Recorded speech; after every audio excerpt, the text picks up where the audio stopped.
Celtics close to a massive trade? Names on the table. Plus, what leaked? Speak up, Celtics Nation. If you're tired of opening your feed and seeing a bunch of rumors flying around, and in the end no one explains what's real, what makes sense, and how it affects the team, this video is for you. Because today there is a loud noise of a giant change in the air, and there are names on the table that could affect the rotation and even what we expect for the rest of the season. And I know, it gives you that anxiety of thinking, who leaves, who arrives, and the window is closing. So stay with me for the next few minutes. I'll show you what leaked, where it could have come from, which scenarios are most likely, and, most importantly, what the Celtics gain or lose in each move. No fluff and no clickbait. Let's do it. Before going into the names and what was leaked, do the basics that keep the channel alive and ensure that you won't miss anything. Sign up now because I post quick updates whenever something new appears, and I organize everything so you understand what is real and what is just noise. Leave a like because this helps YouTube deliver the video to more fans and shows me that you want more Celtics content. And activate the bell to receive notification when hot news comes out, because during this period things change out of nowhere. And comment below, which player do you think could leave in a trade? I will read the comments during the video. Closed. So come with me,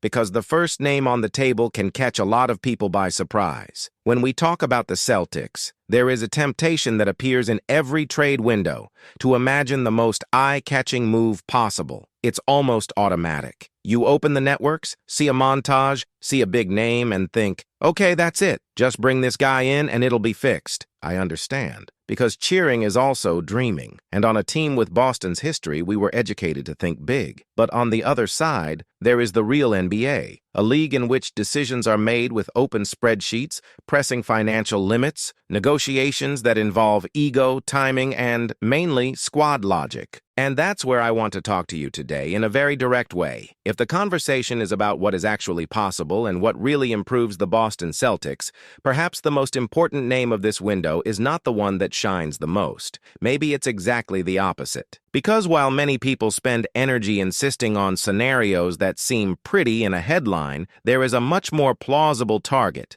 much more consistent with what the Celtics need, and honestly, much more dangerous in terms of impact on the court. That target is Jarrett Allen, and I can already imagine the reaction of part of the public. Jarrett Allen? But is that it? Where is the superstar? If that thought crossed your mind, no problem. In fact, it is the perfect starting point for what I want to build here with you. My objective with this text is not to sell a fantasy. It's about organizing your reasoning, connecting the pieces, and showing why sometimes the movement that changes a team is not the one that generates the biggest noise, it's the one that solves the biggest problem. Let's start by making one thing very clear, bluntly. Donovan Mitchell in Boston is a type of conversation that is based more on the fans' desire than on the reality of the market. When a franchise bets heavily to acquire a player of his caliber, and that player is treated as a pillar of the present and future, the exchange simply does not happen on a whim, even more so to strengthen a direct rival. And even if the Cavaliers experience turbulence, there is a line between restructuring and delivering the best asset. The board that signs this type of decision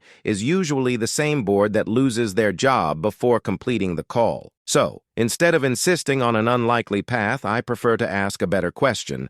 What is the type of player that the Celtics can look for without breaking the team, without compromising the future, and still raising the level in a concrete way? The answer begins by understanding the Celtics' moment and, at the same time, looking at the Cleveland scenario. Boston, even with adjustments, transitions, and new distributed responsibilities, continues to be a team that has a defensive identity, tactical discipline, and a very clear way of playing. You feel it. It's a team that likes to exchange markings, that wants to take comfort from the opponent, that usually has good defenders on the perimeter, and that tries to control the pace intelligently. The problem is that in big games, especially when the level rises and the game becomes more physical, there is a detail that separates a good team from a team ready to fight until the end: dominance of the box. And dominating the paint isn't just about scoring near the basket. It's protecting the rim, it's rebounding, it's second effort. It's cutting the infiltration line. It's making the opponent's attack think twice before attacking. It's imposing a type of presence that changes decisions. Those possessions that seem small, but when they go, in addition, they define the playoff series. Now look at Cleveland. The Cavaliers have talent, they have pieces,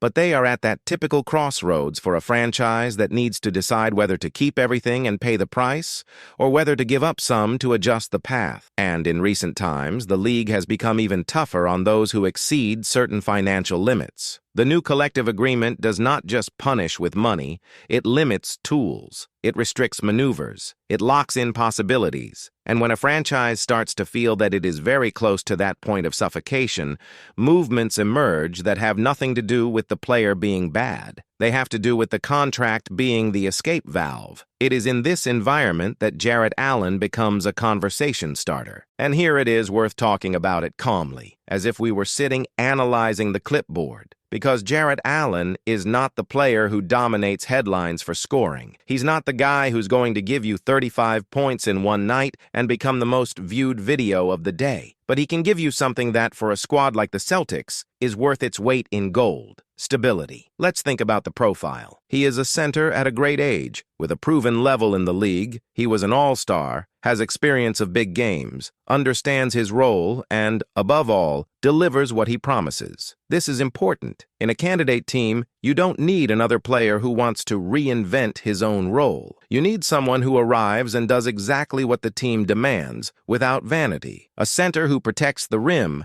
grabs rebounds, puts up serious blocks, finishes close to the basket efficiently, and maintains a high defensive standard. Now, I want to touch on a point that always bothers me when the conversation about trades becomes a debate on the networks: the obsession with points per game. It seems that if a player doesn't score a lot, he automatically isn't valuable, and this completely distorts the understanding of what wins a championship. A center like Jarrett Allen doesn't need to be the guy in the attack to be decisive. His value appears in things that change the game without becoming a clip: contesting shots, closing the rim, preventing easy layups, securing defensive rebounds to end the possession, creating space with blocks to release the ball, generating a clean corridor for infiltration, forcing the defense to collapse in the pick and roll, and opening up three-pointers for those who really need to shoot. It's the kind of impact that, when you have it, you notice it. When you don't have it, you suffer. And here comes the fit with Boston. The Celtics are a team that likes to attack with movement, with spacing, with blocking and reading actions. A center who knows how to block and roll with strength becomes a multiplier. He doesn't need to hold the ball. He doesn't need to ask for a play. He needs to be the gear that makes the stars more comfortable. Imagine the difference it makes when you have a pivot who puts up a firm block,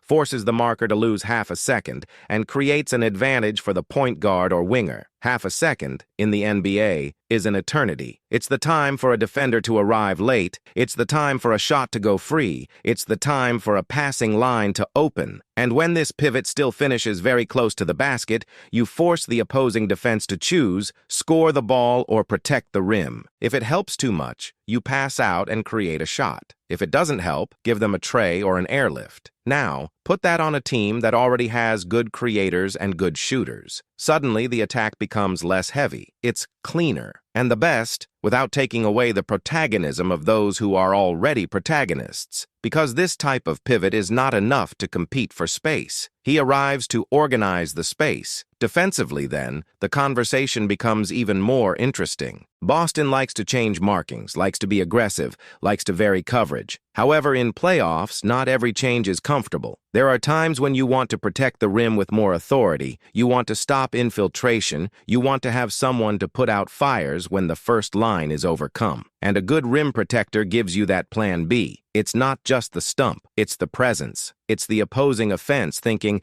maybe I won't go inside now. When that happens, you've already won. You forced the opponent to change what they wanted to do. And then, with the already strong perimeter that the Celtics usually have, you become a team that doesn't provide an easy solution. You take the path from within and contest the path from outside. And rebounding is the third pillar, and perhaps the most underestimated by many people, because there is a part of the fans that only notices the rebound when it is missing. When you lose a big game by allowing 4, 5, 6 offensive rebounds, and the opponent has second chances that break the rhythm, this destroys trust. It wears down defense. cools attack, and in series, it becomes a trend. A pivot who controls the board changes this scenario. He closes possessions. It prevents the defensive effort from becoming nothing. He stops the live ball in the box. And on the other hand, he gives you second chances. In a frozen game, a NDA chance can be the point that decides everything. Then you can tell me, but the Celtics already have people in the tank, they already have a rotation. Yes, and that's precisely why I like this idea when it's thought through calmly. Because bringing in a pivot at this level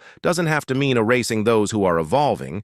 It can actually mean creating real depth. And real depth is what the contending team needs. Nobody wins 4 playoff series without facing problems. Foul, injury, bad night, bad matchup. When you have an alternative, you adjust. When you don't have it, you suffer. So far, I've talked about basketball. Now let's move on to the part that always determines whether something is viable, the math. And this is where a lot of people get frustrated, because the NBA is not trade for trade like it is a video game. Contract matters. And the Celtics can't just call and say, take 2 picks and send Jarrett Allen. It doesn't close. Cleveland will not accept losing value and still making life easier for a competitor. And that's why, if this conversation exists, it probably involves a more complex structure, perhaps 3 teams, with pieces circulating so that each franchise solves a different problem. It's the type of negotiation in which one team needs scoring on the perimeter, another needs to cut salary, another needs to fill the rotation with specific players, and the Celtics need, above all, to fit a center they don't have without dismantling their structure. I'm not here to promise you it will happen. It would be irresponsible. What I'm doing is designing a scenario in which it makes sense for all 3 parties, because when it makes sense for all 3 parties, the chance goes up. And when you don't, the matter dies quickly. Cleveland, for example, would have to see a real advantage in transforming Allen's contract into flexibility and at the same time receiving something that helps in the short term, whether with rotation, assets, or the possibility of moving later. Another team involved would need to see the business as an opportunity to improve on a specific need. And Boston would have to decide how far it will go with its assets to make the exchange viable without depleting what makes the team competitive. This is what separates fantasy from strategy. Now, let's bring the conversation to what matters most to us, as fans and as people who follow the Celtics closely. What would this change about the team's ceiling? I look at this idea and think of one word: security. Defensive security. Security on the rebound. Security in moments when the game is tight. And when you combine security with perimeter talent, you get consistency. And consistency is what turns a dangerous team into a team no one wants to face. Because there's a big difference between having an excellent night and having a pattern that repeats itself. In playoffs, you don't win by isolated brilliance. You win because your team has answers. You win because your team doesn't depend on a single path to score or defend.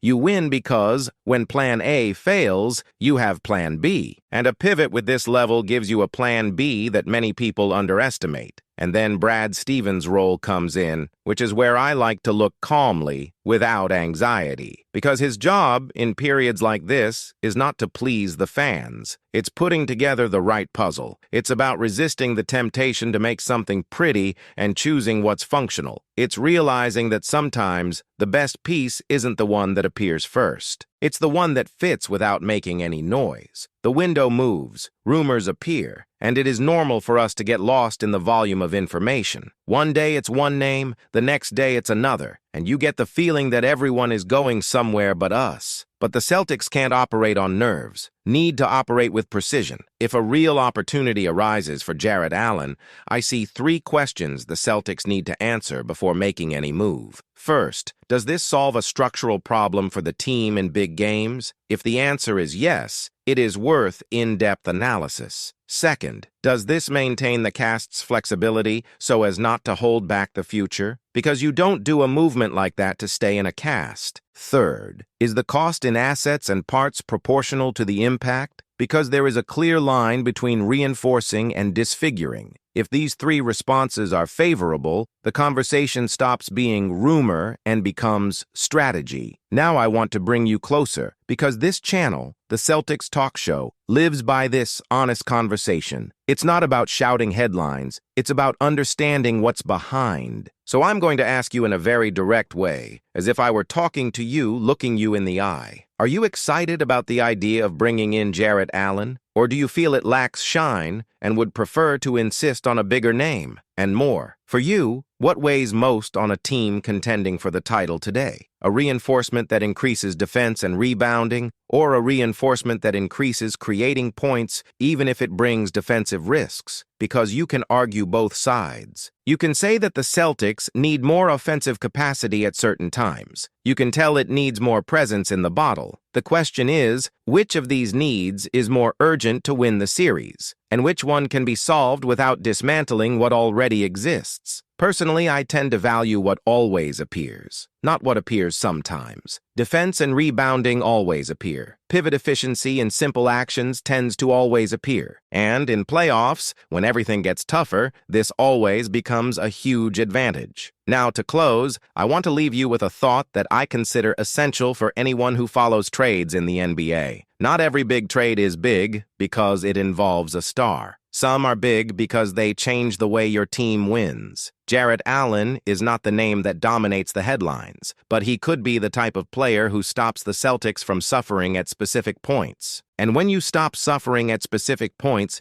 you become a more complete team. And a more complete team is a more difficult team to take down. If the Celtics can make a move like this without losing their soul, without losing their perimeter strength, without giving up what sustains the team, we will look at it as a step in maturity, a step taken by those who are building to truly compete with logic and courage. Now, I want to hear from you, not a short, automatic answer. I want your reasoning. Would you be willing to pay the price for a center like Jarrett Allen? What kind of package would you consider fair? And if you were Brad Stevens, what would be your top priority before the deadline? Write in the comments as if you were talking to me. I read, I respond, and most importantly, I use the best opinions to guide the next episodes of the Celtics Talk Show. Because following the Celtics is all about debate, vision, and passion. And when the next news appears, we won't just react. We will understand. And this is where I want to close with an idea that sums it all up. Titles are earned with a name, of course, but they are earned mainly with fit. And if the Celtics are indeed looking at a center like Jarrett Allen, that's not a sign of timidity. It's a sign of maturity. It's the type of movement that, when it happens,